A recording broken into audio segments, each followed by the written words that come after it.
জগতের পীড়িত ভালা না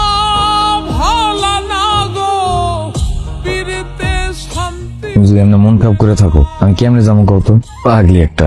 শোনো, কয়দিন পরে তোমার পরিবার জন তোমার কইবো যে তোমার বিয়া দিব। তুমি তো কইবা যে আমি একজনের ভালোবাসি, কিন্তু তুমি যারে ভালোবাসো সে কি করে? কিছুই করে, সারাদিন খালি ঘোরাঘুরি করে।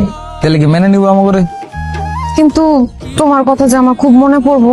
মনে পড়লে সমস্যা নাই তো, তুমি আর আমি তো সবসময় কথার মধ্যেই থাকুম। কিরে মেহেদি, তোরা কল দেয় না? তুই আরে ভুলে যা, হ্যাঁ তোর কাছে ফিরাইবো না। বিদেশ গেছে, কত মায়া গো পাইছে, এখন কি আর তোর কথা মনে আছে? জেল থেকে সারা পাওয়ার লগে লগে আমি সোজা তোমার কাছে চলে আসছি জান্নাত। কথা লাগছে আমি কিছু বানাইনি। তুমি মনে হয় আমার থেকে অনেক দূরে চলে যাচ্ছো। এই ধরনের কথা কেন বলতেছো?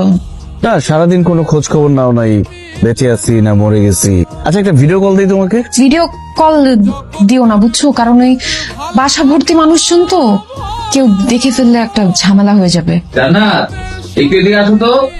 তাই তোমাকে ডাক দিল কে? আমার খালাতো ভাই, আমার খালার বাসা আসছি তো, চা খাওয়ার জন্য ডাকতেছে।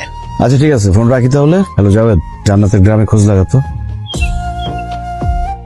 ক্যাম্পাসে কি আসছিল তোমার সাথে দেখা করতে? আমার খালাতো ভাই শরীফ বাড়ি থেকে খাবার পাঠাইছিল তো, ওটা নিয়ে আসছে আর কি। সত্যি?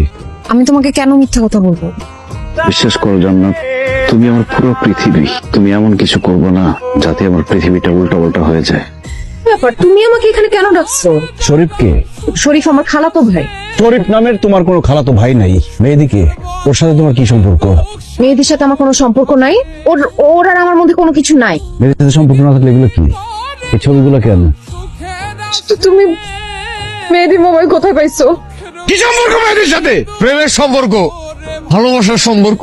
ও যা বলতেছে তা সত্যি? আমার কথাটা একটু আমি জানতে চাই ও যেটা বলতেছে এটা সত্যি? সত্যি, কিন্তু আমি তোমাকে জান্নাত